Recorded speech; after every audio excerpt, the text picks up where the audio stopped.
جب اذان دی جاتی ہے تو شیطان بھاگ جاتا ہے اور وہ اتنی دور چلا جاتا ہے کہ اذان کی آواز نہ سن سکے۔ جب اذان مکمل ہو جاتی ہے تو وہ واپس آتا ہے۔ جب اقامت کہی جاتی ہے تو وہ پھر بھاگتا ہے، اور جب اقامت مکمل ہو جاتی ہے تو واپس آتا ہے اور نمازی کے دل میں وسوسے ڈالتا ہے، کہتا ہے یہ یاد کرو وہ یاد کرو، حتیٰ کہ نمازی بھول جاتا ہے کہ اس نے کتنی رکعتیں پڑھی ہیں۔ مجسموں کی طرف جنات کا رجحان۔ عیسیٰ نے اپنی کتاب میں لکھا، میرے پاس ایک پین ہولڈر تھا جو ایک جانور کے سر کی شکل میں تھا۔ جب میں نے پہلی بار اپنے مسلمان جن دوست سے ملاقات کی تو وہ میرے کمرے میں چلتا رہا، چھت کی طرف دیکھتے ہوئے سلام کرتا رہا۔ اچانک اس نے پین ہولڈر دیکھا اور سنجیدگی سے کہا، فوراً چاقو لو اور اس کا سر کاٹ دو یا اس کی شکل بدل دو تاکہ وہ مجسمہ نہ لگے۔ یہ کہہ کر اس نے سختی سے چلا کر کہا، چلے جاؤ یہاں سے۔ میں حیران ہو کر بولا، تم نے ایسا کیوں کہا؟ اس نے جواب دیا، میں نے اس پین ہولڈر کے سر پر ایک شیطان کو بیٹھا دیکھا، پھر ہم نے اس سر کی تصویر کو ڈھانپ دی اور وہ شیطان وہاں سے ہٹ گیا۔ میرے مسلمان جن دوست نے کہا، نبی علیہ السلام نے فرمایا، قیامت کے دن سب سے سخت سزا ان لوگوں کو ہوگی جو ایسی تصاویر بناتے ہیں۔ یہ ان تصویروں اور مجسموں کے بارے میں ہے جو جانداروں کی ہوں۔ انہوں نے مزید کہا، فرشتے اس گھر میں داخل نہیں ہوتے جس میں تصویریں یا مجسمے ہوں۔ میں نے پوچھا، کیا تصاویر فوٹوز بھی ہیں؟ اس نے جواب دیا، ہاں وہ بھی شیاطین کو اپنی طرف کھینچتی ہیں، لہٰذا انہیں دیواروں پر نہ لٹکاؤ اور نہ انہیں کھلا چھوڑو۔ اگر وہ میگزین یا کتاب میں ہوں تو ان صفحات کو پلٹ دو تاکہ تصاویر نظر نہ آئیں۔ یہ بات بھی سچ ہے کیونکہ نبی علیہ السلام نے فرمایا، جبرائیل میرے پاس آئے اور کہا، میں کل رات تمہارے پاس آیا تھا لیکن اندر داخل نہ ہو سکا کیونکہ دروازے پر تصویریں تھیں۔ گھر میں تصویروں والا پردہ تھا اور گھر میں کتا بھی تھا، لہٰذا حکم دو کہ تصویر کے سر کو کاٹ دو تاکہ وہ درخت کی مانند ہو جائے، پردے کو کاٹ کے تکیے بنا دو جن پر لوگ پیر رکھیں، اور کتے کو گھر سے باہر نکال دو۔ پھر عیسیٰ نے اپنے گنجور سے پوچھا، جو تم نے جنات کو کھینچنے والے مقناطیس کی بات کی، کیا وہ واقعی مقناطیس ہے یا صرف ایک مثال ہے؟ اس نے سنجیدگی سے جواب دیا، نہیں، یہ واقعی ایک حقیقی مقناطیس ہوتا ہے۔ در حقیقت شیطان اسے ایسے سونگھتا ہے جیسے تم خوشبو سونگھتے ہو، وہ اسے بہت دور سے دیکھ لیتے ہیں۔ جب ہم سائنسی نقطہ نظر سے دیکھتے ہیں تو ہر چیز بشمول مجسمے اپنی مادی ساخت اور درجہ حرارت کی بنیاد پر برقی مقناطیسی شعاعیں خارج کرتے ہیں۔ پتھر، سنگ مرمر اور دھات جیسے مواد جو اکثر مجسموں میں استعمال ہوتے ہیں مخصوص جوہری ساخت رکھتے ہیں جو مخصوص برقی مقناطیسی فریکوینسی خارج یا منعکس یا جذب کرتے ہیں جو روشنی، آواز یا حرارت سے آ سکتی ہے۔ یہ شعاعیں ایک مخصوص EMF برقی مقناطیسی میدان دستخط یا سگنیچر بناتی ہیں جو مجسمے کے لیے ایک یونیک چیز ہوتی ہے۔ جیسا کہ ہم جانتے ہیں جن آگ کے بغیر دھوئیں سے بنی مخلوق ہیں، اس سے ظاہر ہے کہ ان کا وجود مادے کی بجائے توانائی سے زیادہ قریب تر ہو سکتا ہے۔ اگر ہم شارک جیسے جانداروں سے موازنہ کریں جو خاص اعضاء کے ذریعے برقی سگنیچرز کا پتہ لگاتے ہیں، تو جن بھی قدرتی طور پر EMF یا شعاعوں کو محسوس کرنے کی صلاحیت رکھتے ہوں گے، چونکہ وہ آگ جیسی توانائی سے بنے ہیں، وہ مخصوص شعاعوں کے ساتھ ہم آہنگ ہو سکتے ہیں۔ ایسی اشیاء جو منفرد EMF خارج کرتی ہیں، جیسے شارک ایمپولی یا فلورینزینی کے ذریعے برقی سگنیچرز کو محسوس کرتی ہے، ویسے ہی جن بھی لطیف EMF یا شعاعوں کو محسوس کر سکتے ہیں۔ یہ صلاحیت انہیں ایسے اجسام کی شناخت کرنے کی اجازت دے گی جن کی توانائی کی خاص پہچان ہو، جیسے کہ مجسمے۔ مزید برآں کچھ کیڑے اور جانور میلوں دور سے کیمیکل سگنلز جیسے فیرومونز کو محسوس کرتے ہیں۔ یہ سگنلز شعاعوں کی مانند انسانی آنکھ سے پوشیدہ ہوتے ہیں لیکن تعامل کے لیے نہایت اہم ہوتے ہیں، جن کا مجسموں کی طرف متوجہ ہونا ایک ہم آہنگی کے عمل کے طور پر تصور کیا جا سکتا ہے، جہاں مجسمے کی منفرد توانائی اور شعاعیں ساخت جن کی حساسیت سے میل کھاتی ہیں۔ مزید برآں نبی علیہ السلام نے بار بار مجسموں کو توڑنے کا حکم دیا۔ جب مکہ فتح ہوا تو نبی علیہ السلام نے حضرت سیدنا خالد بن ولید رضی اللہ تعالیٰ عنہ کو نخلا نامی مقام پر بھیجا، جہاں العزا نامی بت قریش اور کنانہ کے قبائل کی طرف سے پوجا جاتا تھا۔ خالد رضی اللہ تعالیٰ عنہ 30 گھوڑ سواروں کے ساتھ وہاں پہنچے، بت کو تباہ کر دیا۔ واپسی پر نبی علیہ السلام نے دریافت فرمایا، کیا تم نے وہاں کچھ اور دیکھا؟ خالد رضی اللہ تعالیٰ عنہ نے جواب دیا، نہیں۔ نبی علیہ السلام نے فرمایا کہ بت تباہ نہیں ہوا، تمہیں واپس جا کر کام مکمل کرنا ہوگا۔ حضرت خالد رضی اللہ تعالیٰ عنہ دوبارہ نخلا گئے۔ اس بار انہوں نے ایک حبشی عورت کو دیکھا جو ننگی تھی اور اس کے بال بکھرے ہوئے تھے۔ انہوں نے اس پر تلوار کا وار کیا اور اسے 2 ٹکڑوں میں کاٹ دیا۔ اسلامی اسکالر صفی الرحمان مبارک پوری کے مطابق واپسی پر انہوں نے سارا واقعہ نبی علیہ السلام کو سنایا، جس پر آپ علیہ السلام نے تصدیق فرمائی کہ وہی اصلی عزا تھی۔ ابن عباس رضی اللہ تعالیٰ نے فرمایا کہ العزا ایک شیطانی جنی تھی۔ یہ واقعہ ثابت کرتا ہے کہ جن اور شیاطین کا مجسموں سے خاص تعلق ہے۔ بچوں کے کھلونے اگرچہ وہ مجسموں سے مشابہت رکھتے ہیں، جن کو اپنی طرف متوجہ نہیں کرتے، خاص طور پہ جب بچے ان سے کھیلتے ہیں۔ اس فرق کی اصل وجہ اللہ تعالیٰ ہی جانتا ہے جو ہر چیز کو جاننے والا ہے۔ ابن قیم نے مشورہ دیا کہ گھر میں کوئی کمرہ خالی نہ چھوڑا جائے، چاہے وہ سونے کے لیے ہو یا ذکر الہی کے لیے۔ اگر آپ اپنے بیڈ روم جیسی جگہ کو خالی چھوڑتے ہیں تو شیطان وہاں آ کر قبضہ کر سکتا ہے۔ یہ بات ایک حدیث سے بھی ثابت ہوتی ہے جو صحیح مسلم میں ہے کہ نبی علیہ السلام نے فرمایا، پہلا کمرہ مرد کے لیے، دوسرا اس کی بیوی کے لیے، تیسرا مہمان کے لیے اور چوتھا جنات کے ازدواجی تعلقات کے لیے ہے۔ جنات کی زندگی انسانوں سے بہت مشابہ ہے۔ ان میں بھی محبت اور نفرت، موافقت اور اختلاف، ہمدردی اور دشمنی ہوتی ہے۔ ان کے خوشی اور سماجی رسم و رواج آپس میں مختلف ہوتے ہیں، قبیلے، شہر اور ملک کے حساب سے۔ جنات کے حمل کی مدت انسانوں سے زیادہ ہوتی ہے، جو 15 ماہ تک ہو سکتی ہے۔ عام طور پر وہ 7 سے 9 بچوں کو جنم دیتے ہیں، لیکن بعض اوقات ان کے ہاں درجن تک بچے بھی ہو سکتے ہیں۔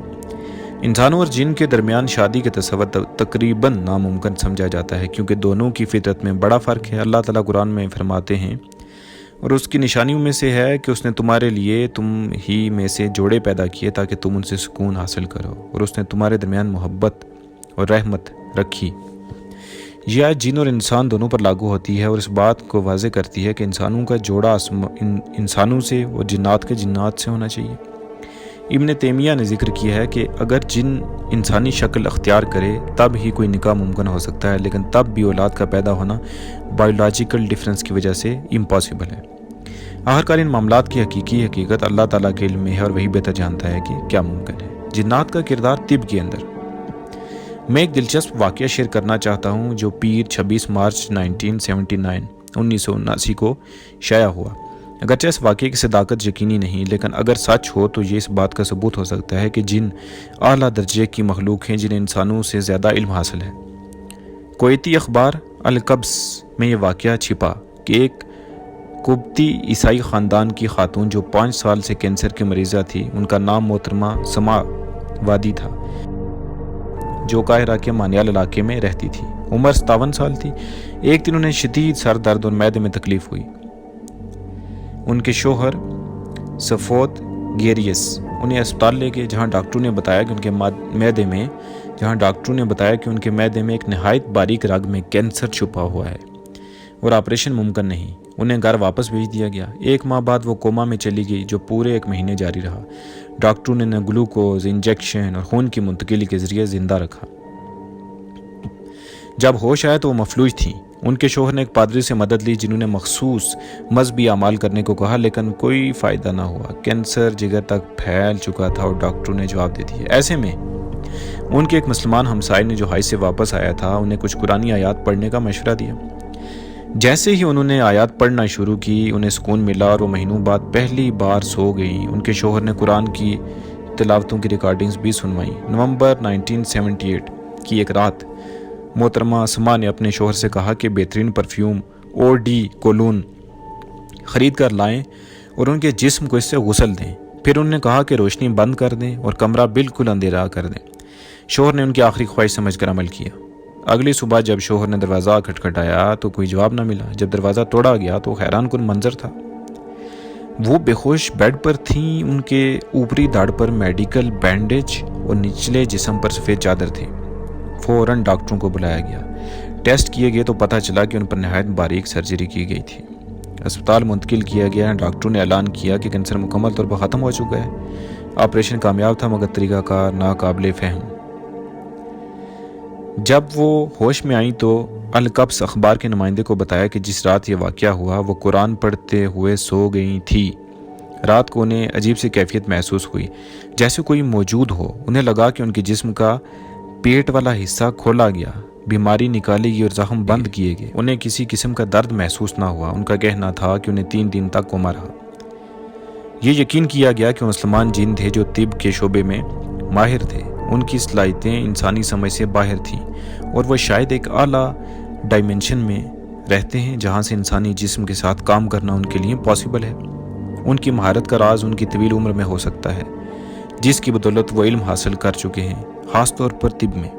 آخر میں ابن کنجر نے ایک اور دلچسپ واقعہ بیان کیا کہ اس کے والد نے اسے شیطان کو دیکھنے کے لیے لے جایا۔ شیطان کیسا لگتا ہے، وہ اپنے دائرے اور ہماری دنیا میں کیسے کام کرتا ہے، وہ انسانوں کے ذہنوں پر کس طرح اثر ڈالتا ہے۔ انشاءاللہ اگلے حصے میں ہم انسانیت کے سب سے بڑے دشمن کی فطرت کو دریافت کریں گے۔